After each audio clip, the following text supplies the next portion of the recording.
NVIDIA, ATI, Intel is out there as well. And you know, for a few $100 you can get these things and put them into your computer, and you can do fantastic things with these graphics cards.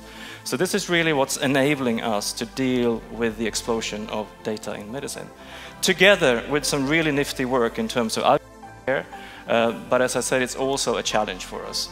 And the challenge is really found in this picture here. It's the medical data explosion that we're having right now. We're facing this problem, and let me step back in time. Let's just go back a few years in time and see what happened back then. These machines that came out, the medical data explosion that we're having right now. We're facing this problem and generate about 100 images of the human body. And I've taken the liberty, just for clarity, to translate that to data sizes.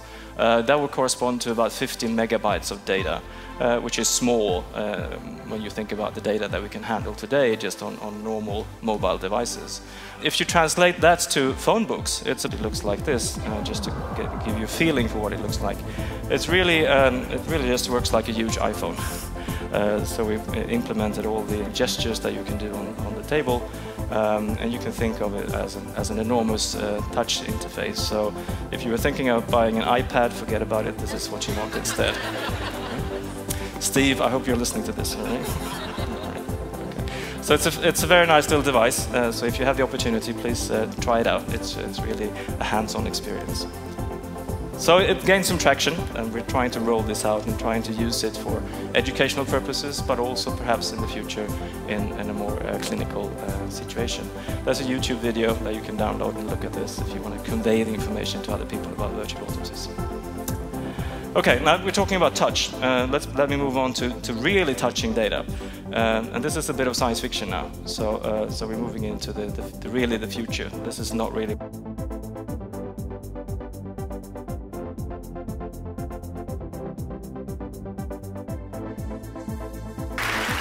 Ever since I was a little girl, seeing Star Wars for the first time, I've been fascinated by this idea of personal robots.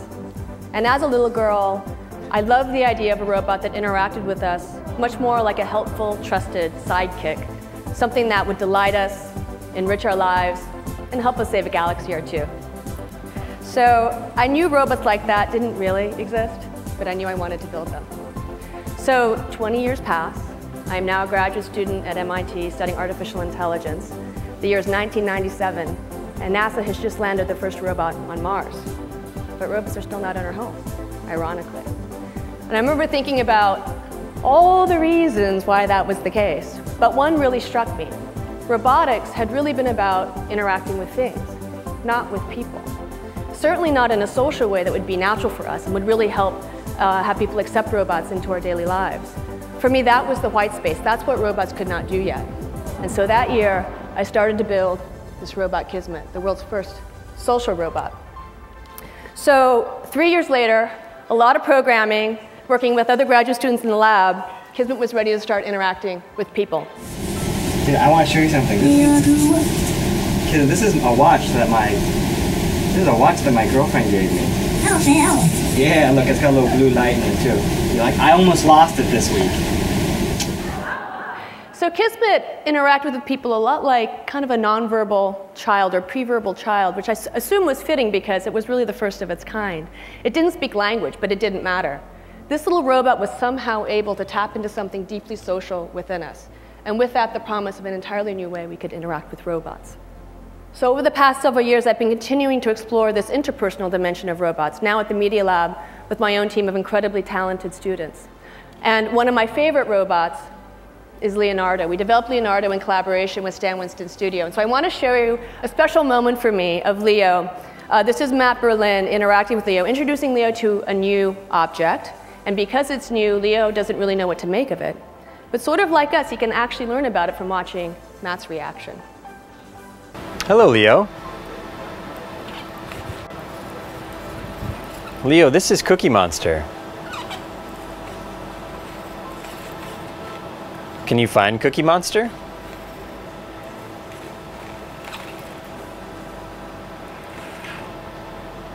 Leo, Cookie Monster is very bad. He's very bad, Leo. Cookie Monster is very, very bad. He's a scary monster who wants to get your cookies. All right, so Leo and Cookie might have gotten off to a little bit of a rough start, but they get along great now. So what I've learned through building these systems is that robots are actually a really intriguing social technology, where it's actually their ability to push our social buttons and to interact with us like a partner that is a core part of their functionality. And with that shift in thinking, we can now start to imagine new questions, new possibilities for robots that we might not have thought about otherwise. But what do I mean when I say push our social buttons? Well, one of the things that we've learned is that if we design these robots to communicate with us using the same body language, the same sort of nonverbal cues that people use, like Nexi, our humanoid robot, is doing here, what we find is that people respond to robots a lot like they respond to people. People use these cues to determine things like how persuasive someone is, how likable, how engaging, how trustworthy. Turns out it's the same for robots. It's turning out now that robots are actually becoming a really interesting new scientific tool to understand human behavior. To answer questions like, how is it that from a brief encounter we're able to make an estimate of how trustworthy another person is? Mimicry is believed to play a role, but how? Is it mimicking of particular gestures that matter? It turns out it's really hard to learn this or understand this from watching people, because when we interact, we do all of these cues automatically. We can't carefully control them because they're subconscious for us. But with a robot, you can. And so in this video here, this is a video taken from David DeSteno's lab at Northeastern University. He's a psychologist we've been collaborating with. There's actually a scientist carefully controlling Nexi's cues to be able to study this question. And the bottom line is the reason why this works is because it turns out people just behave like people, even when interacting with a robot. So given that key insight, we can now start to imagine new kinds of applications for robots. For instance, if robots do respond to our nonverbal cues, maybe they would be a cool new communication technology. So imagine this. What about a robot accessory for your cell phone? You call your friend, she puts her handset in a robot, and bam, you're amoeba. You can make eye contact, you can talk with your friends, you can move around, you can gesture. Maybe the next best thing.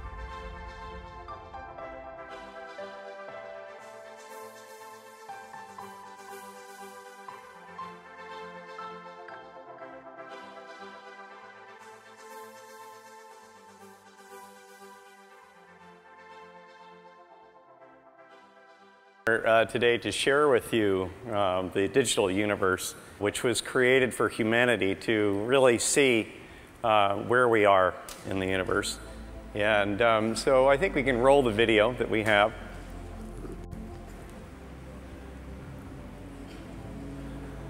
The flat horizon that we've evolved with has been a metaphor for the infinite, unbounded resources, and unlimited capacity for disposal of waste. It wasn't until we really left Earth, got above the atmosphere, and seen the horizon bend back on itself, that we could understand our planet as a limited condition. The digital universe, Atlas, has been built at the American Museum of Natural History over the past 12 years.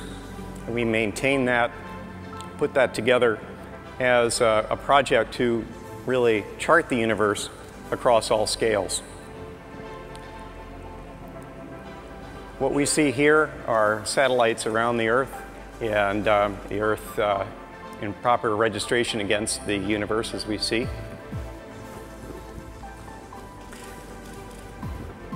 NASA supported this work 12 years ago as part of the rebuilding of the Hayden Planetarium so that we would share this with the world. The digital universe is the basis of our space show productions that we do, our main space shows in the Dome. But what you see here is a result of actually internships that we hosted with Linköping University in Sweden. And I've had 12 students work on this for their graduate work, and the result has been this software called UniView and a company called Skis in Sweden. This software allows interactive use, and so this actual flight path and movie that we see here was actually flown live. I captured this live from my laptop in a cafe called Earth Matters on the Lower East Side of Manhattan, where I live. And it was done as a collaborative project with the Rubin Museum of Himalayan Art for an exhibit on comparative cosmology. And so as we move out, we see continuously from our planet all the way out into the realm of galaxies, as we see here, light travel time, giving you a sense of how far away we are. As we move out, the light from these distant galaxies have taken so long, we're essentially backing up into the past. We back so far up, we're finally seeing a containment around us, the afterglow of the Big Bang. This is the WMAP microwave background that we see. We'll fly outside it here just to see this sort of containment. If we were outside this, it would almost be meaningless in the sense it's before time. But this is our containment of the visible universe. We know the universe is bigger than that which we can see. Coming back quickly, we see here the radiosphere that we jumped out of in the beginning, but these are positions, latest positions of exoplanets that we've mapped. And our sun here, obviously with our own solar system, as you're going to see, we're going to have to jump in here pretty quickly between several orders of magnitude to get down to where we see the solar system. These are the paths of Voyager 1, Voyager 2, Pioneer 11, and Pioneer 10, the first 4 spacecraft to have left the solar system. Coming in closer, picking up Earth. Orbit of the moon, and we see the Earth. This map can be updated, and we can add in new data. I know Dr. Carolyn Porco is the camera PI for the Cassini mission, but here we see the complex trajectory of the Cassini mission, color-coded for different mission phases, ingeniously developed so that 45 encounters with the largest moon, Titan, which is larger than the planet Mercury, diverts the orbit into different parts of mission phase. This software allows us to come close and look at parts of this. This software can also be networked between domes. We have a growing user base of this, and we network domes, and we can network between domes and classrooms. We're actually sharing tours of the universe with the first sub-Saharan planetarium in Ghana, as well as new libraries that have been built in the ghettos in Colombia and a high school in Cambodia. And the Cambodians have actually controlled the Hayden Planetarium from their high school. This is an image from Saturday, photographed by the Aqua satellite, but through the UniView software, and so you're seeing the edge of the Earth. This is Nepal. This is, in fact, right here is the valley of Lhasa, right here in Tibet. But we can see the haze from fires and so forth in the Ganges Valley down below in India. This is Nepal and Tibet. And just in closing, I'd just like to say this beautiful world that we live on, here we see a bit of the snow that some of you may have had to brave in coming out. So I'd like to just say that what the world needs now is a sense of being able to look at ourselves in this much larger condition now, and a much larger sense of what home is. Because our home is the universe, and we are the universe, essentially. We carry that in us, and to be able to see our context in this larger sense at all scales helps us all, I think, in understanding where we are and who we are in the universe. Thank you.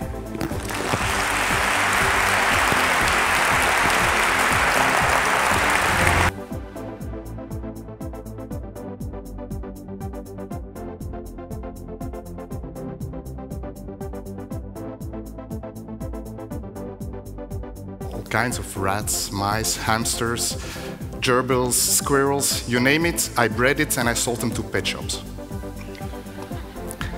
I also had a passion for Africa. Growing up in a multicultural environment, we had African students in the house and I learned about their stories. So different background, dependency on imported know-how, goods, services, exuberant cultural diversity. Africa was truly fascinating for me. I became an industrial engineer, engineering product development, and I focused on appropriate detection technologies. Actually, first appropriate technologies for developing countries. I started working in the industry, but I wasn't really happy to contribute to a material consumer society in a linear extracting and manufacturing mode. I quit my job to focus on a real world problem, landmines.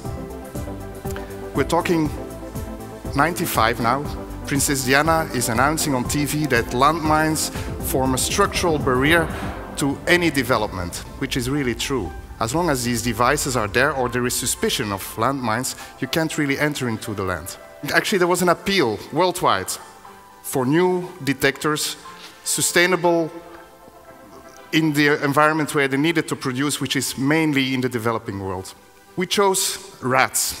Why would you choose rats? Because aren't they vermin? Well, actually, rats are, in contrary to what most people think about them, rats are highly sociable creatures, and actually our product, what you see here, there's a target somewhere here. You see an operator, a trained African, with his rat in front, who actually left and right. There the animal finds a mine, it scratches on the soil, and the animal comes back for a food reward. Very, very simple, very sustainable in this environment. Here the animal gets its food reward, and that's how it works. Very, very simple. Now, why would you use rats? Rats have been used since the 50s last century in all kinds of experiments. Rats have more genetic material allocated to olfaction than any other mammal species.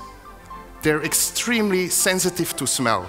Moreover, they have the mechanisms to map all these smells and to communicate about it.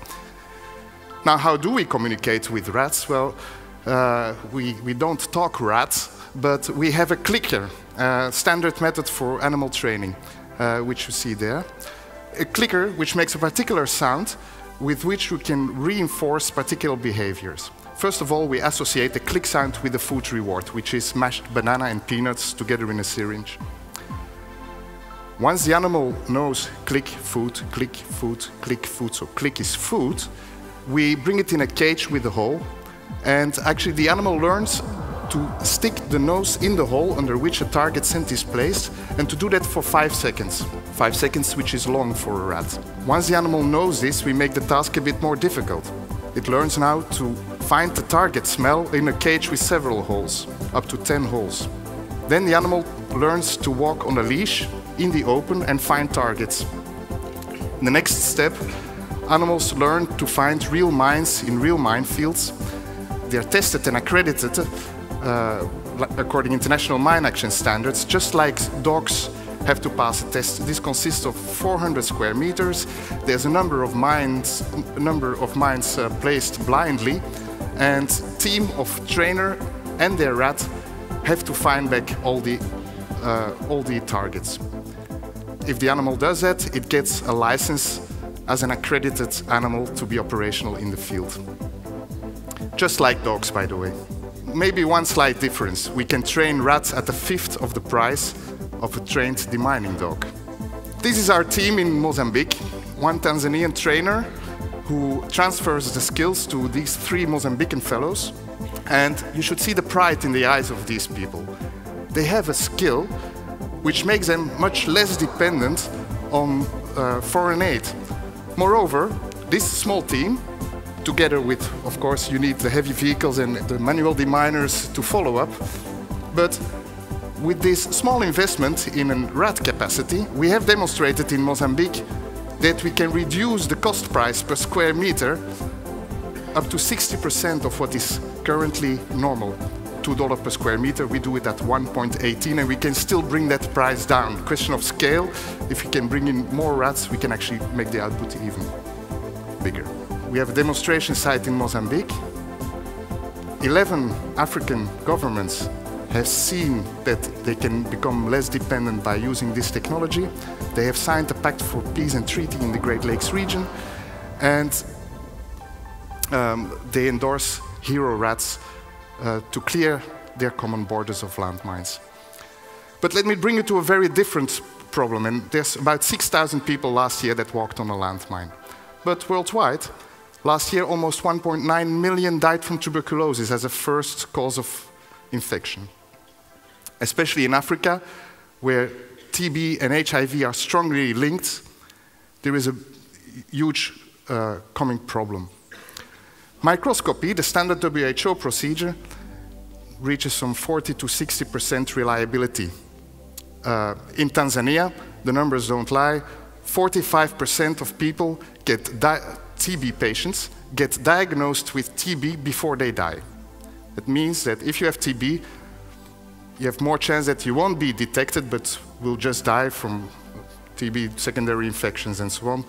And if, however, you're detected very early, diagnosed early, treatment can start, and even in HIV positives, it makes sense. You can actually cure TB even in HIV positives. So, in our common language, Dutch, the name for TB is tering, which etymologically refers to the smell of tar. Already the old Chinese and the Greek, Hippocrates, have actually published, documented, that TB can be diagnosed based on the volatiles exuding from patients. So what we did is we collected some samples just as a way of testing from hospitals, trained rats on them, and well, see if this works, and wonder, well, we can reach 89% sensitivity, 86% specificity using multiple rats in a row. This is how it works. And really, this is a generic technology. We're talking now explosive, tuberculosis, but can you imagine you can actually put anything under there. So how does it work? You have a cassette with 10 samples. You put these 10 samples at once in the cage. An animal only needs 2/100ths of a second to discriminate the scent, so it goes extremely fast. Here it's already at the 3rd sample. This is a positive sample. Gets a click sound and comes to the filtering ward. And by doing so, very fast we can have like a second line opinion where to see which patients are positive, which are negative. Just as an indication, whereas a microscopist can process 40 samples in a day, a rat can process the same amount of samples in 7 minutes only. A cage like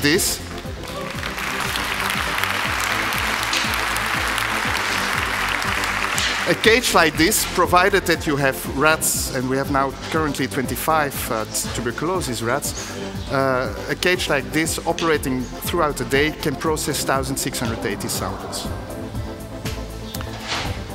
Can you imagine the potential offspring applications?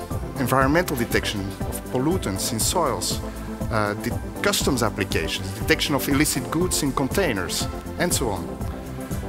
But let's stick first to tuberculosis.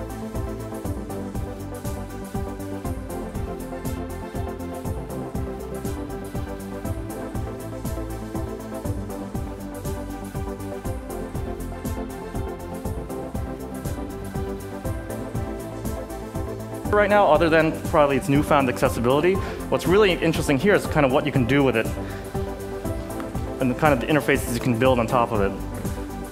So let's see. So, for instance, we have a lava lamp application here. Now you can see, I can use both of my hands to kind of squeeze together and put blobs together. I can inject heat into the system here, or I can pull it apart with 2 of my fingers. It's completely intuitive. There's no instruction manual. The interface just kind of disappears. This started out as kind of a screensaver app that one of the PhD students in our lab, Ilya Rosenberg, made. But I think its true identity comes out here. Now, what's great about a multi-touch sensor is that, I could be doing this with as many fingers here. But of course, multi-touch also inherently means multi-user. So Chris could be out here and interacting with another part of lava while I kind of play around with it here. You can imagine a new kind of sculpting tool where I'm kind of warming something up, kind of making it malleable, and then kind of letting it cool down and solidifying in a certain state.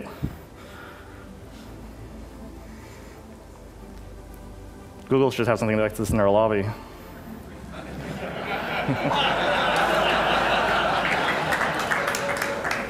I'll show you something a little more of a concrete example here as this thing loads. Now, this is a photographer's lightbox application. Again, I can use both of my hands to kind of interact and move photos around. But what's even cooler is that if I have 2 fingers, I can actually grab a photo and then stretch it out like that really easily. I can pan, zoom, and rotate it effortlessly. I can do that grossly with both of my hands, or if I can do it just with two fingers on each of my hands together. If I grab the canvas, I can kind of do the same thing, stretch it out. I can do it simultaneously where I'm holding this down and gripping on another one, stretching this out like this. Again, the interface just disappears here. There's no manual. This is exactly what you kind of expect, especially if you haven't interacted with a computer before. Now, when you have initiatives like the $100 laptop, I kind of cringe at the idea that we're going to introduce a whole new generation of people to computing with kind of this standard mouse and Windows pointer interface. This is something that I think is really the way we should be interacting with machines from this point on.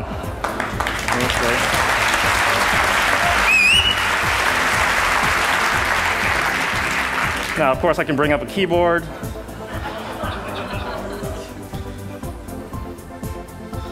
And I can bring that around, put that there. Now, obviously, this is kind of a scanning keyboard, but of course, I can rescale it to make it work well for my hands. And that's really important because there's no reason in this day and age that we should be conforming to a physical device. I mean, that leads to bad things like RSI. I mean, we have so much technology nowadays that these interfaces should start conforming to us. I mean, there's so little applied now to actually improving the way we interact with interface from this point on. This keyboard is probably actually really the wrong direction to go. You can imagine in the future, as we develop this kind of technology, a keyboard that kind of automatically drifts as your hand kind of moves away and kind of really intelligently anticipates which key you're trying to stroke with your hands. So, again, isn't this great? Where's your lab? I'm a research scientist at NYU in New York. Here's an example, another kind of app. I can kind of make these little fuzz dolls. It'll kind of remember the stroke I'm making. Of course, I can do it with all my hands. It's pressure sensitive, you can notice. But what's neat about that is, again, I show you that 2-finger gesture allows you to zoom in really quickly. Because you don't have to switch to a hand tool or the magnifying glass tool, you can just kind of continuously make things in real multiple scales all at the same time. I can create big things out here, but I can go back and really quickly go back to where I started and make even smaller things here. Now, this is going to be really important as we start getting to things like data visualization. For instance, I think we all really enjoyed Hans Rosling's talk, and he really emphasized the fact that I've been thinking about for a long time too. We have all this great data, but for some reason it's just sitting there. We're not really accessing it. And one of the reasons why I think it is that is because of things like graphics. It will be helped by things like graphics and visualization and influence tools, but I also think a big part of it is going to be starting to be able to have better interfaces to be able to drill down into this kind of data while still thinking about the big picture here. Let me show you another app here. This is something called Whirlwind. It's done by NASA. Now, it's kind of, we've all seen Google Earth. This is kind of an open source version of that. There are plugins to be able to load in different data sets that NASA's collected over the years. But as you can see, I can use the same 2-finger gestures, kind of go down and go in really seamlessly. There's no interface again. It really allows anybody to kind of go in and just does what you kind of expect, you know. Again, there's just no interface here. The interface just kind of disappears. I can switch to different data views. That's what's neat about this app here. There you go. NASA's really cool. They have these hyperspectral images that are kind of false colored, so it's really good for determining vegetative views. Let's go back to